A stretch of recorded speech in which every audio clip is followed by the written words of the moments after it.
এটা হইতেছে প্রতারণা, জনগণের সাথে প্রতারণা। জুলাই আগস্টে আমাদের সন্তানেরা রাস্তায় নাম গুলি খেলো, মরলো কেন? যাতে আর কেউ কোনোদিন কাউকে রাতের অন্ধকারে তুলে নিয়ে যেতে না পারে। সেই রক্তের দামে অন্তর্বর্তী সরকার গুম প্রতিরোধ অধ্যাদেশ বানায়। শুধু গুমকারীকে না, যে গুমের নির্দেশ দিছে সেই কমান্ডারকেও বিচারের আওতায় আনার বিধান করলো, সুপিরিয়র রেসপন্সিবিলিটি দিল। এইটাই ছিল আসল ক্ষমতায় অধ্যাদেশে। এবং ঠিক এটাই সহ্য হইল না। কার সহ্য হইল না? যারা গত 15 বছর গুম করছে তাদের। আপনাদের মনে আছে সেনাবাহিনীতে যে সমস্ত সদস্য গুমের সাথে জড়িত তাদের সামরিক আইনে বিচারের দাবি তুলেছিল ওয়াকারানন্দ প্রভুপাদ। এরপরে অনেকে এই দাবিতে মাঠে নেমেছিল। প্রভুপাদ কেন আবদার ধরেছিল মার্শাল ল কোর্টে বিচার করতে দিতে হবে? কারণ সেনাবাহিনীর মরাল নাকি নষ্ট হবে যদি তাদের আইসিটিতে বিচার করা হয়। মার্শাল ল আইনে গুম কোনো অপরাধ না, তাই মার্শাল ল কোর্টে বিচার করলে সবাই খালাস পেয়ে যাবে। কর্নেল ফারুক, মেজর ডালিমকে মার্শাল ল কোর্টে বিচার করা হয়েছিল। অপরাধ করলে বিচার হবে। গত 15 বছরে সেনাবাহিনীর মরালকে ঘুমাইতেছিল। নির্বাচনের আগে ওয়াকানন্দ প্রভুপাদ গুম খুনে জড়িতদের রক্ষার জন্য বিভিন্ন রাজনৈতিক দলের নেতাদেরকে সাথে নিয়ে নানা প্রস্তাব দিয়ে আসতেছিল যে আমরা নির্বাচনে হেল্প করবো তোমাদেরকে, তোমাকে জিতাই নিয়ে আসবো। কেউই টোপ গলে নাই। বিএনপি টোপটা গিলিছে, ইঞ্জিনিয়ারিং করে 2/3 মেজরিটি পাইছে। পার্থ কইছে না আমাদের সংবিধান পরিবর্তনের জন্য 51% জনগণ ভোট দিছে। শুনেন, জনগণ কিন্তু সংবিধান পরিবর্তন করার জন্য 51% ভোট আমাদেরও দিয়েছে। শুনেছেন? এই যে 2/3 মেজরিটি নিয়ে কলার ঝাঁকানো পার্থর, এটা বিএনপির দরকার ছিল, বিএনপি দেওয়া হয়েছে। এটা খুবই ক্রুশিয়াল। এই 2/3 মেজরিটি কে দিছে? 16 কোটি মানুষ, 14 কোটি মোবাইল, 14 কোটি মোবাইল কে দিয়েছে? কে দিয়েছে? এটা দিয়েছে হাসিনা এস্টাবলিশমেন্ট। সে শুধু 16 কোটি মোবাইলই দেয় নাই, বিএনপির এই ক্ষমতাও দিছে। এই 2/3 মেজরিটি এটাই সিভিল মিলিটারি ব্যুরোক্রেসি দিছে। কেন দিছে? যেন যা খুশি বিএনপিকে দিয়ে করায় নেওয়া যায়। গুমের বিচারে সুপিরিয়র রেসপন্সিবিলিটি, তার মানে ঊর্ধ্বতন কর্তৃপক্ষের দায়, যে গুম করবে তার কমান্ডারদেরকেও বিচারে আওতায় আনা হবে। এইটাই শুরু থেকে ওয়াকানন্দ প্রভুপাদের আপত্তি ছিল। তাই বিএনপি ক্ষমতায় আসার সাথে সাথে যে দাসখত লিখে দিয়ে আসছে তার মধ্যে সবচেয়ে গুরুত্বপূর্ণ ছিল গুম অধ্যাদেশ বাতিল করতে হবে। আমি ব্যানে করছি না। শিলং সালাউদ্দিন নিজেই কইছে যে পূর্বের অধ্যাদেশে সংজ্ঞাগত কিছু জটিলতা ছিল যা গুমের প্রকৃত নির্দেশদাতা শনাক্ত করা কঠিন করে তোলে। নির্দেশদাতা শনাক্ত করা কঠিন মানে কি?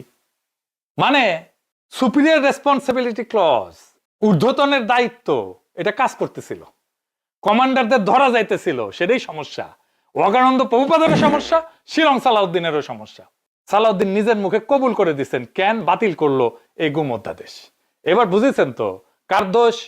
হ্যাঁ, তুমি ছায়াবাজি পুতুল রূপে বানাইয়া মানুষ, যেমনি নাচাও তেমনি নাচি, পুতুলের কি দোষ, বিএনপির কি দোষ? এটা ওয়াকানন্দ প্রভুপাদের দোষ। সে চাইছে, সেই নাচাইতেছে পিছন থেকে। সে নাকি নতুন করে এটা করবে ঘুমের। তো ওইটাতে গুমের সংজ্ঞা বদলাবে। কি সংজ্ঞা বদলাবে? জাতীয় নিরাপত্তার স্বার্থে আটক হইলে গুম না। তো হাসিনা কোন যুক্তিতে আটক রাখতো? জাতীয় নিরাপত্তার স্বার্থ দেখাই তো আটক রাখতো। এখন বিএনপি একই কাম করতে চায়, সেই লাইসেন্স চায়, তাহলে গুম প্রতিরোধ আইন করে লাভ কি? জাতীয় নিরাপত্তার কারণ দেখা আটক রাখলে সেটা যদি গুমই না হয় তাহলে তো গুম প্রতিরোধ আইন বানানোর দরকার নাই। কিরকম জাউরামু দেখেছেন? হ্যাঁ, 2 মাস হয় নাই জাউরামু শুরু করে দিছে। বিএনপি যে গুম অধ্যাদেশ বাতিল করলো, তো বিএনপির আর্গুমেন্টটা কি? অনেকগুলো আর্গুমেন্ট আছে, আমরা সবগুলো একটা একটা করে দেখতেছি আর সবগুলোই খন্ডাইতেছি। কারণ হিসাবে আইন উজির কইছে গুমের শাস্তি মাত্র 10 বছর ছিল, তাই এটা নাকি বাড়াইবে ন্যায় বিচার নিশ্চিত করার জন্য। আগে শুনেন। গুমের যারা অপরাধী সর্বোচ্চ শাস্তি মৃত্যুদণ্ড কিংবা যাবজ্জীবন কারাদণ্ড।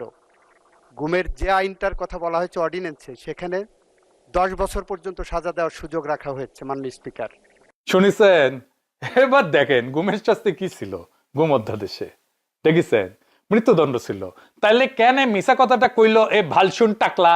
কারণ আর কিছু না, যুক্তি নাই, কোনো আবিষ্কার করেছে এই যুক্তি। আর এমনই বেকুব, সে মনে করে কেউ বুঝবে না, তারা ধরতে পারবে না। হ্যাঁ, এর টাকলা ভালসুন যে যুক্তিগুলা মাশাআল্লাহ কই থেকে আবিষ্কার করে আল্লাহ জানে। ওই নাকি উকিল, আদালতে কি বালের যুক্তি দিত কে জানে। টাকলা চান্দি থাপড়া দিয়ে তোর বুদ্ধি বের করে দেবো। আর 3 নাম্বার কারণ কি? গুম অধ্যাদেশে একটা বিশেষ ধারা ছিল যে গুম করছে শুধু সে না, যে নির্দেশ দিয়েছে সেও দায়ী। মানে সিপাহী ধরা পড়লে কর্নেলও ধরা পড়বে। এটাই ওয়াকানন্দ প্রভুপাদের গলার কাটা ছিল। এটাই বাতিলের আসল কারণ। 15টা অধ্যাদেশ সংশোধন করে পাশ করা হয়েছে। পুলিশ কমিশন অধ্যাদেশ সংশোধন করে পাশ করেছে, শ্রম আইন সংশোধন করে পাশ করেছে। সমস্যা থাকলে ঠিক করে পাশ করো, ফেলে দাও কেন? গাড়ির ব্রেকে সমস্যা এলে ব্রেক ঠিক করো, গাড়ি ভাঙড়িতে দাও কেন? ভাঙড়িতে দিলে বুঝতে হবে যে গাড়ি চালাইতে চাও না তুমি। এই সংসদের সবচেয়ে জোরালো কণ্ঠ হইতেছে শিলং সালাউদ্দিনের।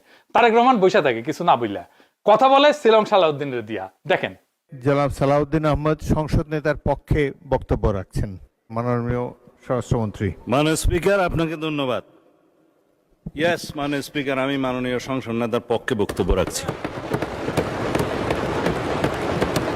মাননীয় সংসদ নেতা সর্বশেষে বক্তব্য রাখবেন কিনা সেটা তার প্রিরোগেটিভ, কেউ ডিকটেট করতে পারে না, এটাই বিধি।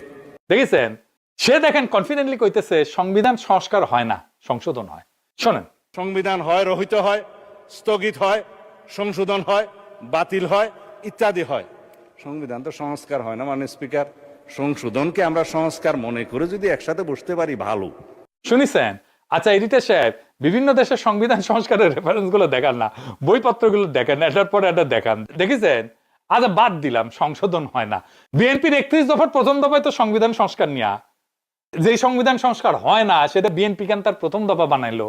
এবং অন্য সবকিছু বাদ দেন, নিজে যেটা দাবি করিচ্ছেন তাদের প্রথম প্রধান প্রতিশ্রুতি হিসেবে, সেটাই তার সেই দলের নেতা বলে এটা হয় না। মানে চিন্তা করিছেন কি রকম জাউরামু, পাবলিককে কিরকম বোকা ভাবে, মানে কতখানি অশ্রদ্ধা পাবলিকের ইন্টেলিজেন্সের উপরে। সংবিধান সংবিধান করে তো বিএনপি ফেনা তুলে ফেললো, একজন হুক্কা হুয়া করিছে আর সবাই ক্যা হুয়া করিচ্ছে। এডিটর সাহেব আবার দেখান, এবার টেবিল চাপড়ানোর বদলে ক্যা হুয়া দিবেন, না হলে এদের লজ্জা হবে না সব কয়টা শিয়ালের বাচ্চা।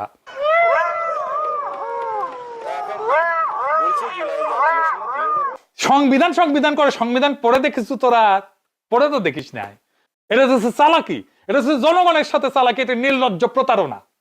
এটা হইতেছে প্রতারণা, জনগণের সাথে প্রতারণা। জুলাই আগস্টে আমাদের সন্তানেরা রাস্তায় নামলো, গুলি খেলো, মরলো কেন? যাতে আর কেউ কোনোদিন কাউকে রাতের অন্ধকারে তুলে নিয়ে যেতে না পারে। সেই রক্তের দামে অন্তর্বর্তী সরকার গুম প্রতিরোধ অধ্যাদেশ বানাইলো। শুধু গুমকারীকে না, যে গুমের নির্দেশ দিছে সেই কমান্ডারকেও বিচারের আওতায় আনার বিধান করলো, সুপিরিয়র রেসপন্সিবিলিটি দিল। এইটাই ছিল আসল ক্ষমতায় অধ্যাদেশে। এবং ঠিক এটাই সহ্য হইল না। কার সহ্য হইল না? যারা গত 15 বছর গুম করছে তাদের, যারা নির্দেশ দিছে তাদের। ওয়াকারানন্দ মাঠে নামাইলো, মার্শাল্ল কোর্টে বিচার চাই কেন? কারণ মার্শাল্লতে গুম অপরাধী না, বিচার হইলে সবাই খালাস। সেটা তো হইল না, তাই প্ল্যান বি, গুম অধ্যাদেশটাই বাতিল করে দাও। বিএনপিকে উপহার দেওয়া হইলো 2/3 মেজরিটি, টিকিট প্রাইস কি? গুম অধ্যাদেশ বাতিল।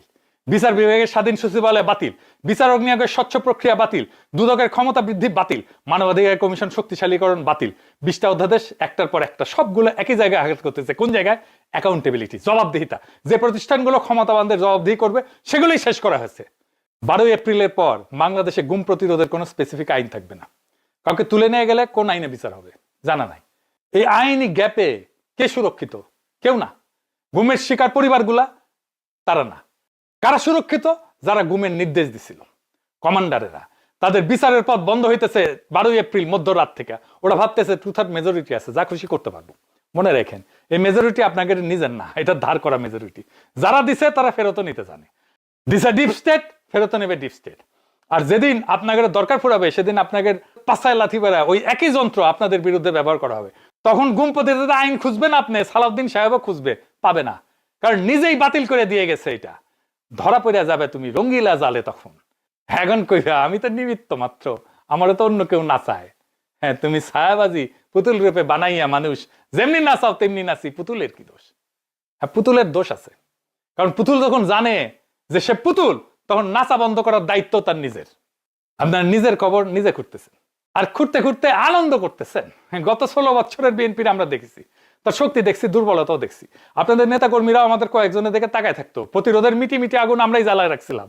আপনারা যে টিকে ছিলেন তার কারণও ছিলাম আমরা, মুষ্টিমেয় কয়েকজন। এরপরে যখন গাড্ডায় পড়বেন কাউরে পাইবেন না।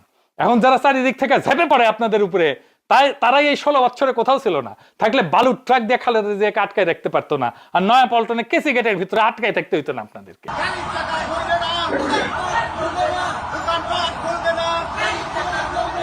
জুলাই তার অসমাপ্ত কর্তব্য সম্পন্ন করবে।